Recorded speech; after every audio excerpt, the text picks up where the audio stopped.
कौन वाला छोड़ना है? चालू है, हैं? चालू है।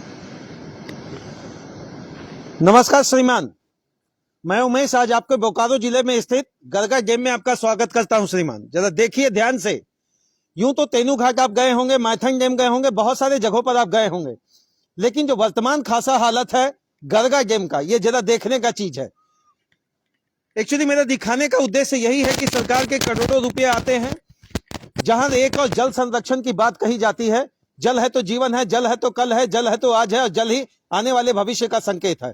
अगर जल नहीं है तो कल नहीं है, और कल की कल्पना आप बिना जल का श्रीमान कतई नहीं कर सकते हैं। जिन चीजों को हम आपके पास दिखाना चाहते हैं वो जरा ध्यान से देखिए।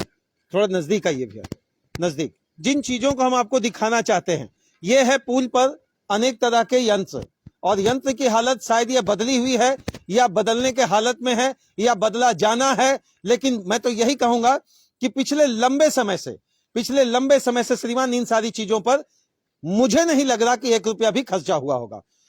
आसपास का मुझे लगता है तकरीबन 20 से 25 किलोमीटर के लोग इस नदी गरगा नदी पर डिपेंड करते हैं। यहां बेहतर ढंग से सरकारी योजना से बांध बना, बहुत लंबे समय से यह बांध सुचारू स्थिति से लोगों की प्यास बुझा रहा है, लोगों के घरों तक पहुंच रहा है, और सरकारी तंत्र से पाइप के माध्यम से इसको शहरी और ग्रामीण दोनों व्यवस्था में संचालित किया जाता है, घरों तक पहुंचाया जाता है।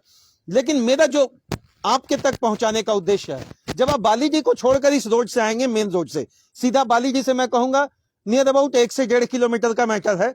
1 से 1.5 किलोमीटर में एक भी मीटर रोड की स्थिति सही नहीं है, एक भी मीटर रोड की स्थिति सही नहीं है। यहां गरगा डैम पर जितने भी आप औजार वगैरह देख रहे हैं, मुझे लगता है थोड़ा सा सरकार को ध्यान देने की जरूरत है, मेंटेनेंस की जरूरत है, रंग रोगन की जरूरत है। जिन तरीकों से, जिन चीजों से हमारा पूरा राष्ट्र चल रहा है, हर व्यक्ति अपने जीवन की कल्पना करता है, उसका नाम है जल। लेकिन यह मेंटेनेंस करेगा कौन? इसके लिए मुझे लगता है एक सिस्टम बनाने की जरूरत है। आप माइथन डैम चले जाएं, हम सीधा कर रहे हैं एकदम लाइव सेगमेंट पेज पर। आप माइथन डैम चले जाएं और जाकर देखें कि क्या वास्तविक स्थिति से वहां मेंटेनेंस है। मैं तो यही कहूंगा, one of the best statement that they are doing, and whatever they are doing, I think it is in the favour of water department, I think it is in the favour of public welfare system, and the things which you are watching right now, जो चीजें आपको दिखाई दे रही है श्रीमान, मैं तो सीधा कहूंगा थोड़ा सा एक बार घुमाकर दिखा दीजिए, घुमाकर दिखा दीजिए कि क्या स्थिति है। इसको जरूरत है, इसको जरूरत है, आप यही काम करते हैं भैया, इसको जरूरत है थोड़ा सा पेंट पुचाड़ा करने की, इसको जरूरत है श्रीमान इस पर थोड़ा ध्यान देने की। जिन चीजों को हम आपके पास रख रहे हैं, आखिर अगर एक डैम जिस पर मुझे लगता है आसपास 5 से 7 लाख लोग डिपेंड करते हैं, पूरी व्यवस्थाएं इतनी सुदृढ़ होनी चाहिए, इतनी मजबूत होनी चाहिए कि आप क्या पूरा समाज आप पर गर्व करे। लेकिन गर्व करने की तो बात दूर, थोड़ा सा आगे बढ़कर आपको पहले रोड का हालत दिखा दे श्रीमान। हालांकि ये गरगा पुल केवल पुल नहीं, आस्था का केंद्र भी है। छठ घाट में चारों तरफ लोग पूजा पाठ करते हैं, किसी प्रकार का कर्मकांड जो है यहां पर लोग आकर करते हैं। लेकिन पुल की जो वास्तविक स्थिति है, जो पुल पर आप पहुंचेंगे, पुल पर पहुंचने के लिए जो आपको सोचना पड़ेगा, उसका नाम है रोड। आप जहाज से तो उड़ के आ नहीं सकते हैं, और यहाँ सीधा यूं कहें कि ऐसी कोई दूसरी व्यवस्था नहीं है वैकल्पिक। लेकिन यहाँ यह पुल स्टार्ट होता है श्रीमान, इधर से चलिए, थोड़ा बहरहाल पीसीसी रोड होने के कारण ठीक है, लेकिन ये नीचे जो उतरते हैं आप, यहां से सीधा मैं कहूंगा 1 किलोमीटर का दायरा होगा। 1 किलोमीटर के दायरे में मैंने सीधा स्पष्ट कहा, यहां के जिला प्रशासन से अनुरोध करेंगे, स्थानीय जनप्रतिनिधियों से अनुरोध करेंगे, ग्रामीण से अनुरोध करेंगे कि यथावत स्थिति में इसको पुनः लाने का प्रयास किया जाए, क्योंकि यह अगर जल है तभी आप कल की कल्पना कर सकते हैं। गरगा डैम कोई छोटा डैम नहीं है। सरकार इस पर समय रहते इसको ध्यान देने की जरूरत है, समुचित व्यवस्था लाने की जरूरत है।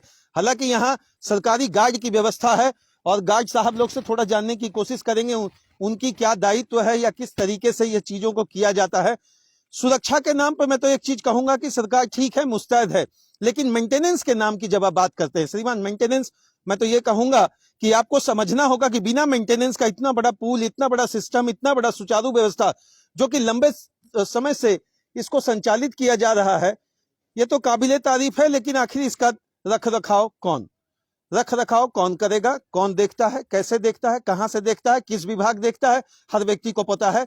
लेकिन जो नहीं पता है, आज तक रोड नहीं, मुझे लगता है रोड की जो खासा स्थिति है, जब बनी होगी यह पुल उसी समय वो रोड मेंटेनेंस हुआ होगा या बना होगा, या बीच में थोड़ा बहुत लिपापोती हुई होगी तो अलग बात है, लेकिन श्रीमान आज कहीं नहीं है। चलिए थोड़ा सा जानने का प्रयास करेंगे। यहाँ गार्ड साहब है, गार्ड साहब थोड़ा सा समय दीजिए। नमस्कार, क्या नाम हुआ आपका? जी, यही रहते हैं आप? कितने लोग हैं आप लोग? हम लोग 6 लोग।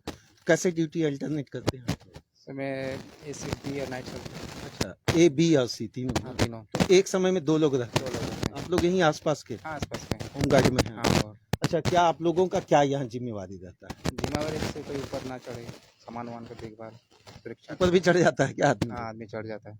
अच्छा, कभी कोई ऐसा दुर्घटना जो लगा कि लोग यहाँ सुरक्षा में अगर हम लोग हैं या कहीं चलेगा आधा घंटा बाद तो किसी प्रकार का दुर्घटना कभी ऐसा मन में हाँ, ऐसे एक बार हुआ था। हुआ था? ऐसे ही। अच्छा, इसको मेंटेनेंस क्यों नहीं हो पा रहा गार्ड साहब, थोड़ा सा ये जानना सेल चाहिए। बताएंगे। अच्छा, ये सेल के अधीनस्थ ये चीज है? हाँ, अब मुझे लगता है जिला प्रशासन का कोई हस्तक्षेप नहीं है, केवल सेल ही देखेगा हाँ, क्या? सेल ही देखेगा। आप लोग का हम लोग पेमेंट का सुरक्षा। सुरक्षा। अच्छा, कितना गहरा कहें, गहराई की क्या बात है? गहराई अभी यहाँ 40-50 फीट का लगभग। जहाँ हम लोग खड़े हैं यहाँ से हाँ। नीचे 40 फीट गहरा है ना? पानी का तो हमेशा रहता है। हाँ, हमेशा पानी रहता है। अच्छा, अगर हम लोग ऊपर चढ़ना चाहें तो देख सकते हैं क्या? ना, चलिए ऊपर जाने से बेहतर है इधर ही ठीक है। ये सब क्या है गार्ड साहब, थोड़ा सा इसको बताइए। पानी जाता है पंप हाउस। अच्छा, इधर से पानी जाता है, हाँ। कहाँ जाता है ये पानी? वो पंप हाउस नीचे है। नीचे पंप हाउस, तो उससे कहाँ कहाँ सप्लाई है? वो रेलवे में जा रहा है। रेलवे में भी जा रहा है हाँ, ना? रेलवे डालमियासी में। अच्छा, अगर हम आपसे कहें एक भाईचारा के माध्यम से, प्रशासनिक ये से नहीं, यहाँ और क्या क्या चीज व्यवस्था होना चाहिए?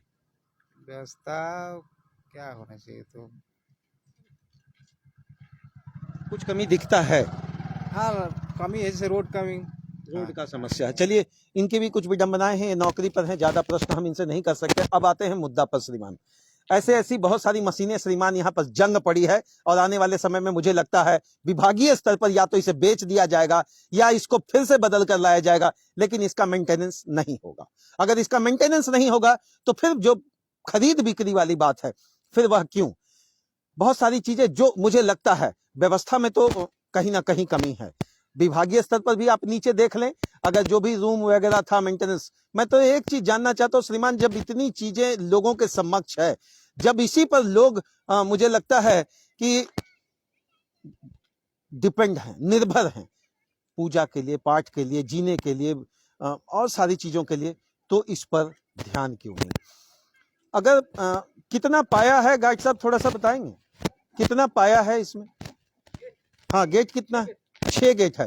कितना गेट खोलते हैं आप लोग? इस पानी के हिसाब से खोलते हैं। बरसात में क्या ज्यादा खोलना पड़ता है? ज्यादा खोलना पड़ता है थोड़ा मतलब ये एक पाया मतलब एक गेट ना? एक पाया मतलब एक गेट। चलिए श्रीमान, धन्यवाद। तो बस एक ही कहेंगे सेल के अधिकारी से। चलिए, अभी जो जानकारी मुझे प्राप्त हुई है, ये गेट है, ये गेट बंद रहता है, ठीक है। जो जानकारी मुझे प्राप्त हुई श्रीमान, ये सेल के अधीनस्थ है, सेल इस पर पूरा खर्च करेगा, लेकिन सेल खर्च क्यों नहीं कर रहा है ये आपको भी पता है। बोकारो सेल की वर्तमान स्थिति क्या है, यह बताने का चीज नहीं है, लेकिन यह स्थिति हुआ क्यों?